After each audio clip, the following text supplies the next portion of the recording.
आज जुम्मतुल मुबारक है और माह रमज़ान शरीफ का ये तीसरा जुम्मतुल मुबारक है। और ये माह मुबारक का दूसरा अशरा जो कि मग़फ़िरत का अशरा है, जारी और सारी है, और ये अशरा जो है इख्तिताम पज़ीर होने वाला है। हज़रत गिरामी, जो आयत करीमा आप हज़रात के सामने तिलावत करने का शर्फ़ हासिल किया है, उस आयत करीमा के अंदर अल्लाह तबारक व तआला ने नबी पाक सल्लल्लाहु अलैहि वसल्लम की अज़वाज मुतहहरात का तज़किरा फरमाया है। अल्लाह ने शाह फरमाया, या निसा नबी लस्तुन्ना का अहदिन मिनन निसा।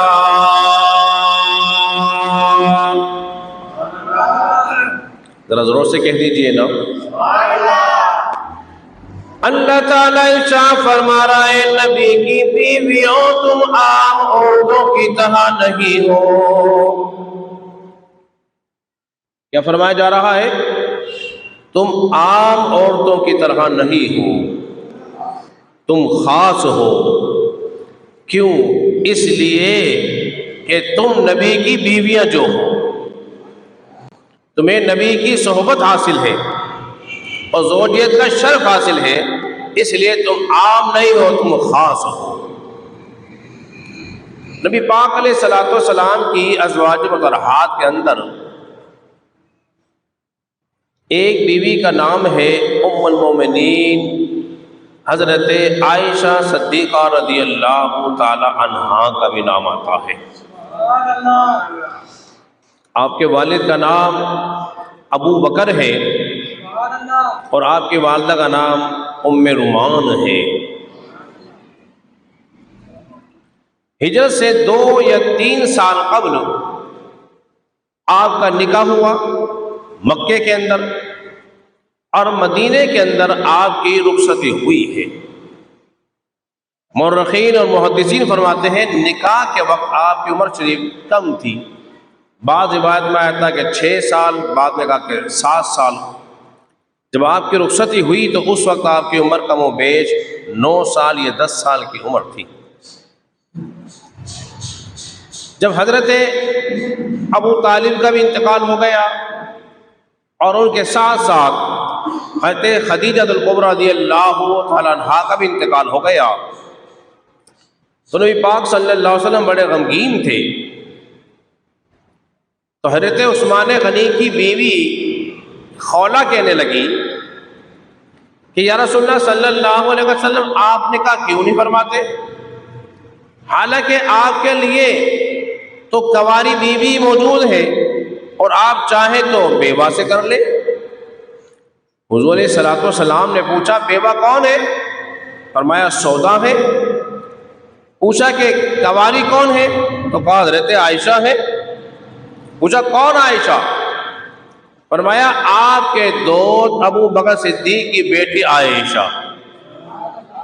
तो फरमाया अच्छा ठीक है, फिर तुम मेरे लिए जरा बात करो ना। तो उन्होंने निकाह का पैगाम भेजा। जब निकाह का पैगाम भेजा तो आपकी वालिदा कहने लगी, इनके वालिद जब तक नहीं आ जाएंगे मैं उसे पूछ न दूं को जवाब नहीं दे सकती। मुख्तसर ये कि सिद्दीक अकबर आए और जब ये कहा कि अल्लाह ने तुम्हारे घर में खैर और बरकत वाली जात का पैगाम आया है। पूछा कौन है? फरमाया रसूलुल्लाह है। तो आपने कबूल फरमा लिया। इस तरह हज़रत आयशा सिद्दीक़ा रज़ियल्लाहु तआला अन्हा जो है आपके अक़द में आ गई। आप बहुत बड़ी आलिमा, आबिदा, तय्यबा, ताहिरा थी, इबादत गुजार थी। दिन में रोजा रखने वाली, रात को इबादत करने वाली। साहबे कराम फरमाते, हमें जब कोई मसला दरपेश होता किसी फिक़ही मसले में, हमें कहीं औरत जाने की जरूरत नहीं होती थी। हम सीधे बारगाहे सिद्दीक़ा के अंदर हाजिर होते थे और उनसे मसला तलब कर लिया करते थे। और ये रसूलुल्लाह सल्लल्लाहु अलैहि वसल्लम के महबूब तरीन बीवी थी। इससे अंदाजा लगाइए कि जब जिब्रील आते, तिरमिजी में, मुस्लिम में, बुखारी में रिवायत मौजूद है, जब जिब्रील आते और रसूलुल्लाह सल्लल्लाहु अलैहि वसल्लम का सलाम सुनाते, अल्लाह का सलाम देते, तो जिब्रील कहते कि या रसूलल्लाह मेरा सलाम भी कह दीजिए। तो आप जो है, आप रज़ी अल्लाहु अन्हा को जिब्रील भी सलाम कहा करते थे। उससे पहले एक रिवायत में और आता है जो तिरमिज़ी मुस्लिम के मौजूद है, नबी पाक अलैहिस्सलातु वस्सलाम शाह फरमाते 3 रात मुसलसल मुझे तुम ख्वाब के अंदर दिखाई गई हो, रेशम के कपड़े में लपेट कर आपकी सूरत मुझे 3 रात दिखाई गई हो, और जब मैंने देखा था ख्वाब के अंदर तो आयशा तुम ही थी। जिस तरह लड़की दिखाते हैं, खालिक के कायनात ने तस्वीर दिखाई हजरत आयशा की। अब जरा खुद ही सोचिए, जिस बीवी का इंतखाब किसी इंसान का किया हुआ नहीं है, बल्कि अल्लाह तबारक व तआला का किया हुआ है, और आपके और मेरे इंतखाब में कोई गलती बोलिए हो सकती है, मगर रब के इंतखाब में गलती बोलिए नहीं हो सकती। इसलिए अल्लाह फरमा रहा है कि ए नबी की बीवियों, तुम आम औरतों की तरह नहीं हो, तुम खास हो। इसके साथ साथ इमाम ज़ोहरी फरमाते हैं, जितना इल्म तमाम अज़वाज मुतहहरात के पास है, उस तमाम इल्म को जमा कर लिया जाए तो हजरत आयशा का इल्म जो है वो सबसे ज्यादा बढ़ जाएगा, समय बढ़ जाएगा। और आपको अल्लाह तबारक व तआला ने बड़ी अज़मतें अता फरमाई। उन्हीं में से क्या था, अब बहुत बड़ी सखी थी, 1 लाख दिनार आपके पास आए, 1 लाख दिनार, और आपने तकसीम करना शुरू कर दिए। हालांकि आप रोजे से थी और इफ्तार के लिए घर में कुछ भी मौजूद न था, आपने वो 1 लाख दिनार राय खुदा में खर्च कर दिए। तो आपकी खातिमा कहने लगी, ए उम्मुल मोमिनीन, अगर कुछ बचा लेती तो मैं कुछ गोश्त न खरीद लेती। तो आप फरमाने लगे, अगर ऐसी ही बात थी तो पहले बताना था ना, तो मैं चंद दिनार रोक लेती। यानी कि उन्हें माल से मोहब्बत नहीं थी, अल्लाह की रजा से मोहब्बत थी। इसी तरह एक हदीस और आता है, नबी पाक अलैहिस्सलातु वस्सलाम ने शाह फरमाया, ये हदीस मुबारक तिरमिज़ी मौजूद है और बुखारी के अंदर मौजूद है, फरमाया आयशा को वो फजीलत आती है जो दूसरे खानों पर शरीर को हासिल है। खाने एक तरफ और शरीर जो खाना होता है वो एक तरफ। शरीर जो है गोश्त से मिलकर बनता है, और तमाम खानों का जो सरदार है वो गोश्त है। फरमाया जिस तरह गोश्त को तमाम खानों में फजीलत हासिल है, इसी तरह आयशा को तमाम चीजों में फजीलत हासिल है। और नबी पाक अलैहिस्सलातु वस्सलाम से पूछा गया, आपको सबसे ज्यादा मोहब्बत किससे है? ये हदीस भी तिरमिज़ी के अंदर मौजूद है। आपने फरमाया आयशा से। क्या फरमाया? आयशा से। पूछा मर्दों में किससे है? फरमाया उनके बाप से है, यानी अबू बकर से मोहब्बत है। उस मोहब्बत का अंदाजा इस बात से लगाइए, एक शख्स ने दावत दे दी कि आप तशरीफ लाएं, तो आपने फरमाया क्या आयशा की भी दावत है? दावत थी रसूलुल्लाह की, हुजूर तशरीफ ले आइए। फरमाया क्या आयशा की भी दावत है? उसने कहा नहीं, आपकी दावत है। आपने दावत कबूल ही नहीं की। उसने फिर कहा या रसूलुल्लाह आपकी दावत है, तशरीफ लाइएगा। आपने फरमाया क्या आयशा की दावत है? उसने मना किया, आपने कबूल नहीं किया। 3 बार कहा। जब तीनों बार आयशा का नाम लिया, उस शख्स ने जान लिया हुजूर आयशा के बगैर नहीं आएंगे। तो कहा कि रसूलुल्लाह आपकी भी दावत है और हज़रत आयशा की भी दावत है। हुजूर की मोहब्बत देखिए, हुजूर की उनसे ज़्यादा मोहब्बत देखिए हज़रात मोहतरम। और आप बड़ी बाकरामत थी, कई एक करामात आपकी ज़ाहिर हुई, उन्हीं में से मैं एक का तस्करा करता हूँ, एक का तस्करा बाद में करूँगा। फरमाती है कि नबी पाक सल्लल्लाहु अलैहि वसल्लम ने उनको किसी ज़ौजा का हार दिया पहनने के लिए, और सफ़र में थे, उन्होंने हार पहन लिया। इत्तिफाक देखिए वो हार जो था आपके गले से गुम हो गया। जब वो हार गुम हो गया और ऐसे मकाम पर आके ठहरे जहां पानी मौजूद न था,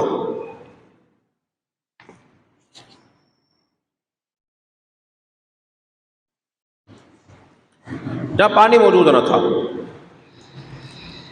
और कुछ लोगों ने शिकायत की हजरत अबू बकर से, कहा अबू बकर देखो तुम्हारी बेटी ने क्या किया, हुजूर को ऐसे मकाम पे रोक लिया है जहां पानी नहीं, और हुजूर ने फरमा दिया जाओ हाथ ढूंढो, और साहबा हाथ ढूंढ रहे हैं हत्ता के नमाज का वक्त हो गया, और हजरत आयशा की गोद में सर रखकर नबी पाक सल्लल्लाहु अलैहि वसल्लम जो है आराम फरमा रहे हैं। अबू बकर सिद्दीक ने जब ये बात सुनी तो आपको बड़ा गुस्सा आया, और आपने आके हजरत आयशा की कोच के अंदर पीठ की तरफ चंदे घूसे चुटकियां वो भरी। हजरत आयशा फरमाती है मैंने हरकत नहीं की, क्यों? इसलिए कि रसूल खुदा सल्लल्लाहु अलैहि वसल्लम जो आराम जो फरमा रहे थे।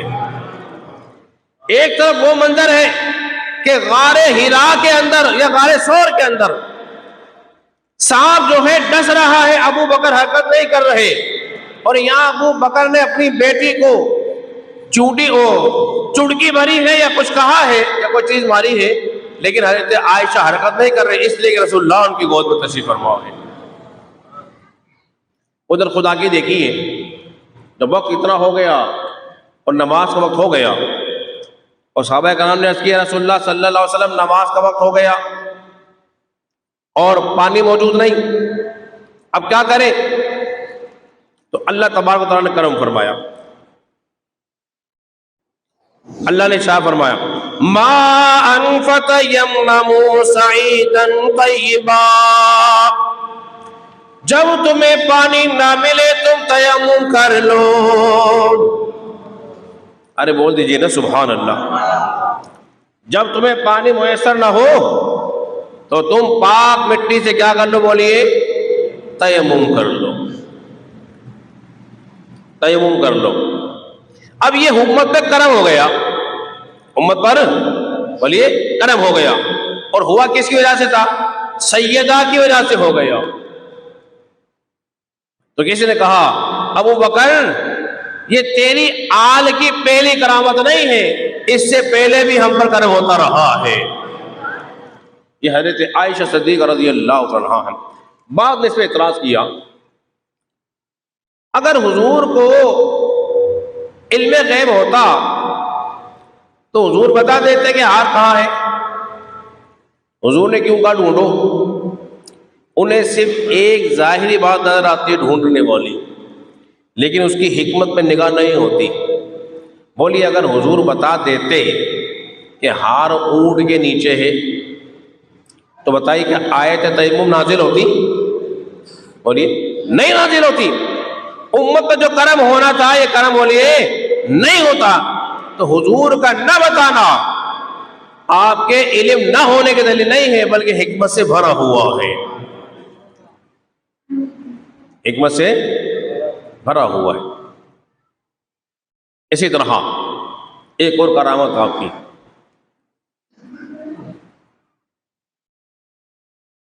कि जब मदीने मुनव्वरा के अंदर जब कहत पड़ गया ना, कहत,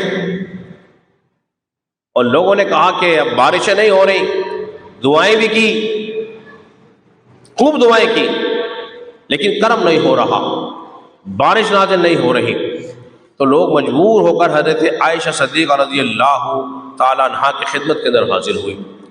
और कहने लगे, ए सैयदा, बारिश नहीं हो रही।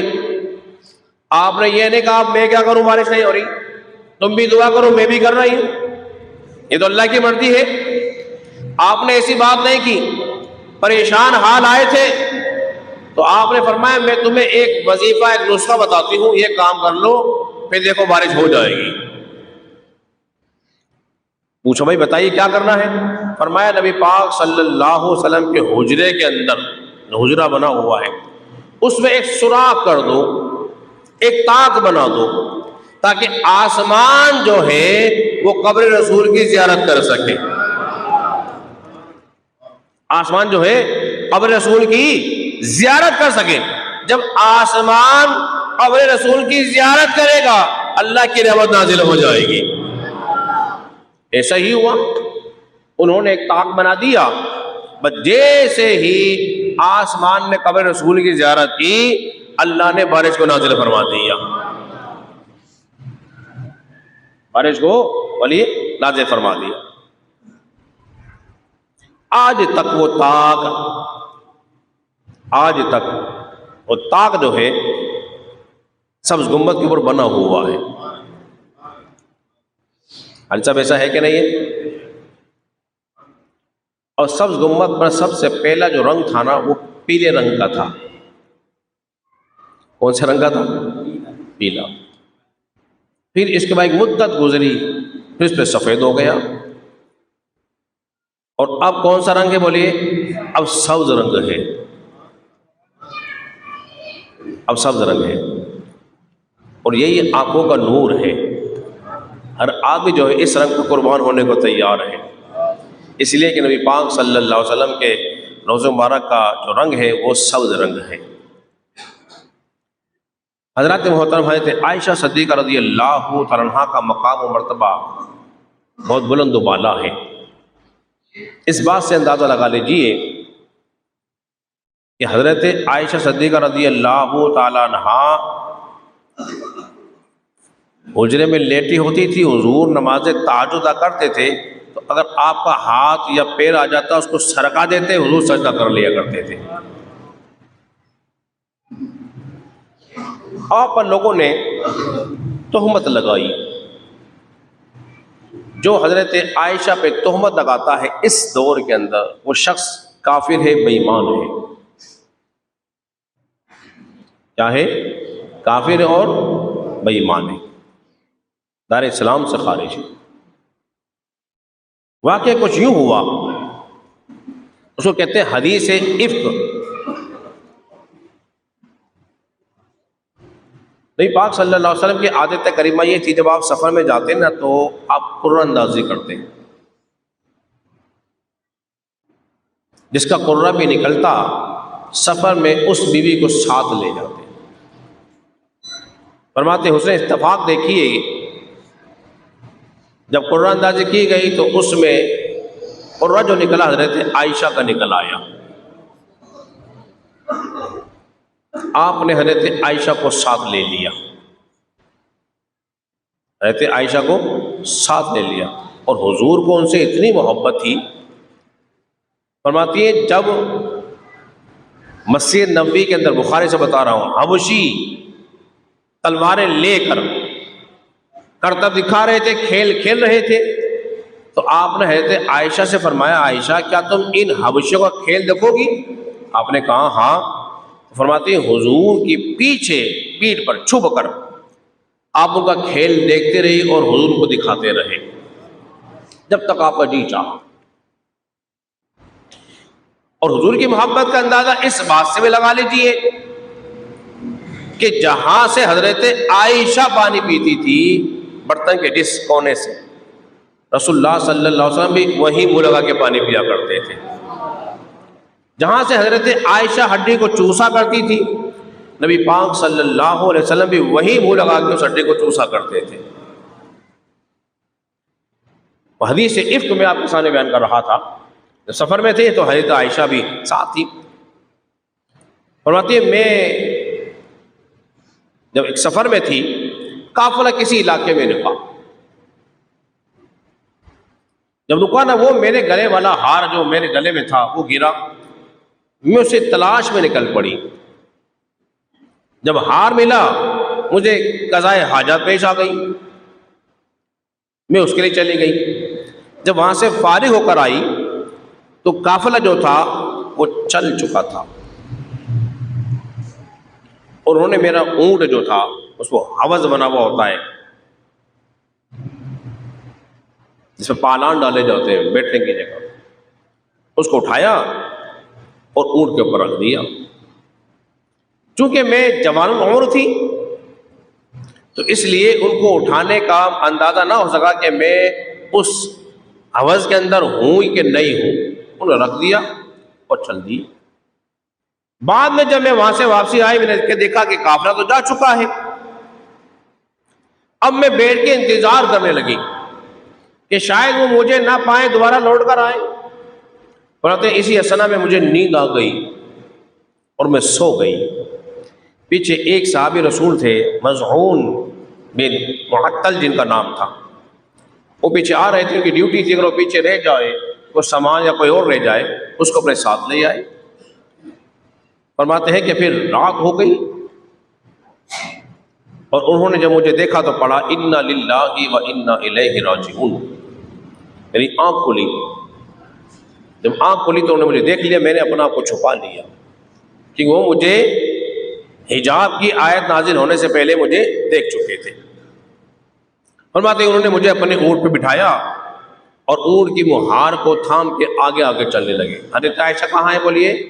ऊंट के ऊपर। और वो कहाँ है? ऊंट के नीचे पकड़ चल रहे। बात दोपहर के वक्त में हमने काफिले को पा लिया। काफिले को पा लिया। जब काफिले को पा लिया तो लोगों ने तरह तरह की बातें शुरू कर दी। तरह तरह की बातें शुरू कर दी। अच्छा, मुझे उन बातों की खबर ही ना थी, लोग क्या बातें कर रहे हैं। फरमाती उस सफर की वजह से मुझे अलालत का सामना करना पड़ा, बीमार हो गई और शदीद बीमार हुई। तो हुज़ूर अलैहिस्सलातु वस्सलाम ने कहा, आयशा तुम अपने वालिदैन के घर चली जाओ। हुजूर ने उनको वालिद घर भेज दिया। जब मैं अपने वालिद घर पहुंची तो मेरे कानों में वो बातें सुनाई दी जिसकी मुझे खबर न थी। लोग मेरे मुताल्लिक बदकारी का इल्जाम लगा रहे थे। फरमाती मैं रोती रही, दिन रात रोती, आंसू रुकते नहीं थे। वो ऐसी बातें मंसूब कर रहे थे जो कोई काम मैंने किया नहीं था।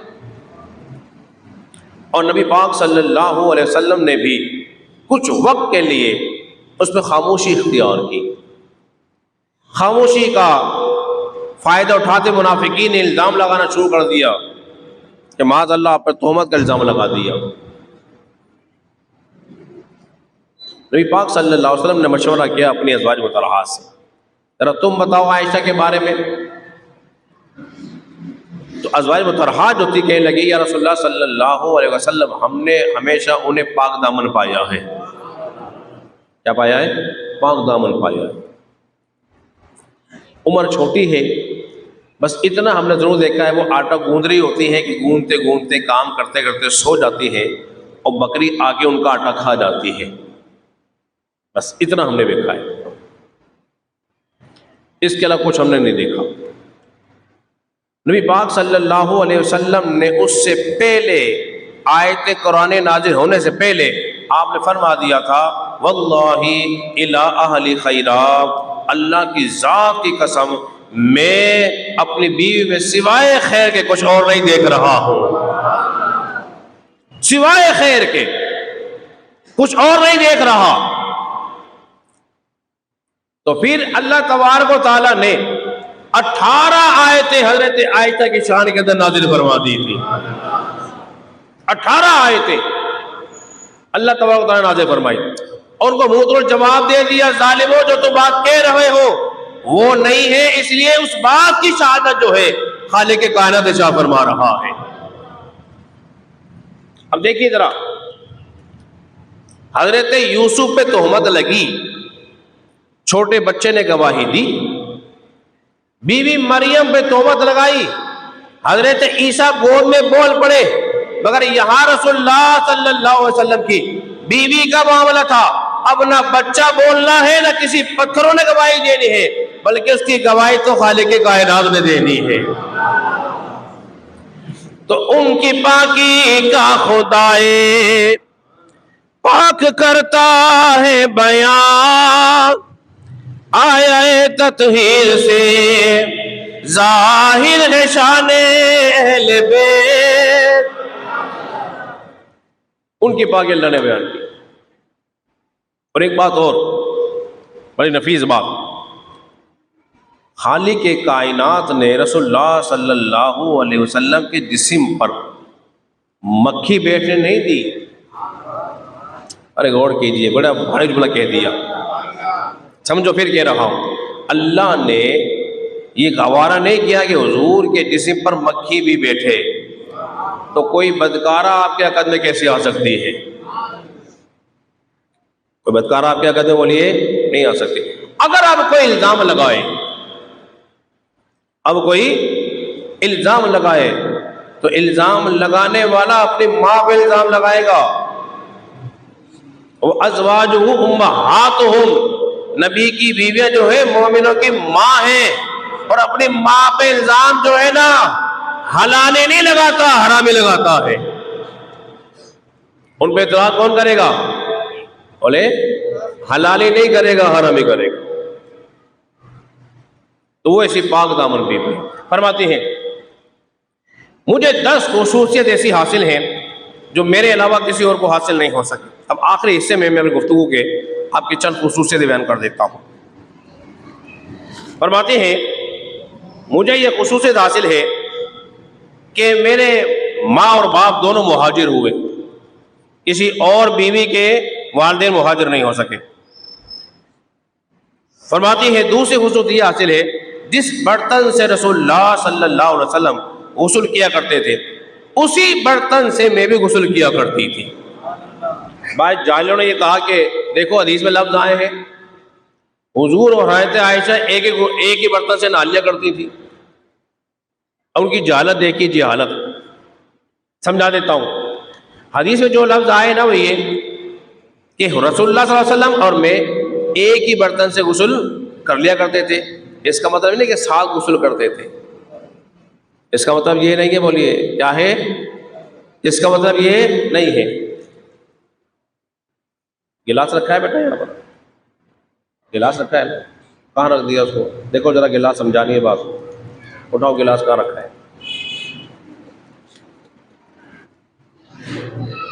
नहीं है गिलास, चलो कोई बात नहीं। चलो ये चश्मा देख लो जी, इस चश्मे से मैं भी देख रहा हूं और इसी चश्मे खालिद भाई देख ले, हारी साहब देख ले। समझाई बात आपके? एक ही गिलास है, एक ही गिलास से पानी मैं भी पी लेता हूं, हारी साहब भी पी लेते हैं, सिद्दीक भाई भी पी लेते हैं, खालिद भाई भी पी लेते हैं। तो बताइए क्या एक साथ पीते हैं हम चारों? अरे बोलिए तो। घर में एक ही बाल्टी होती है नहाने की, उससे माँ भी नहा लेती है, बेटा भी नहा लेता है, बाप भी नहा लेता है, बेटी भी नहा लेती है। तो क्या मतलब है कि दोनों साथ साथ नहाते होंगे? और नहीं, मैं यही समझाना था। दूसरी बात ये फरमाते हैं कि मेरी ये खुसूसियत मुझे हासिल है, हुजूर किसी और बीवी के साथ बिस्तर पे होते वही नहीं आती थी, अगर मेरे साथ हुजूर हो, एक ही बिस्तर में हो, एक ही लिहाफ में हो, वही फिर भी आ जाती है, वही फिर भी आ जाती है। दूसरा ये, जब हुजूर का विसाल हुआ तो आपका जो, मेरी गोद में हुजूर का सर था, मेरी गोद में रसूलुल्लाह सल्लल्लाहु अलैहि वसल्लम का सर था और मेरे गोद मेरे सीने से लगे हुए थे। फरमाती हैं, फिर मेरे सीने से लगे हुए थे, मेरे हुजरे में थे, और फिर रेशमी कपड़े में लपेट कर मुझे दिखाया गया, और मेरी पाक दामने की गवाही खालिक के कायनात ने दी है। और अल्लाह तबारक व तआला ने हुजूर के लुआब को और मेरे लुआब को मिला दिया था, हुजूर के लुआब को और मेरे लुआब को मिला दिया था। ये खुसूसियत जो थी किसी और को हासिल नहीं हुई, हज़रत आयशा सिद्दीक़ा रज़ियल्लाहु अन्हा को हासिल हुई है। तो मुख्तसर खाका अपनी ज़िंदगी का मैंने आपके सामने बयान कर दिया है। अल्लाह रब्बुल इज़्ज़त की बारगाह में दुआ करें, खालिक़ कायनात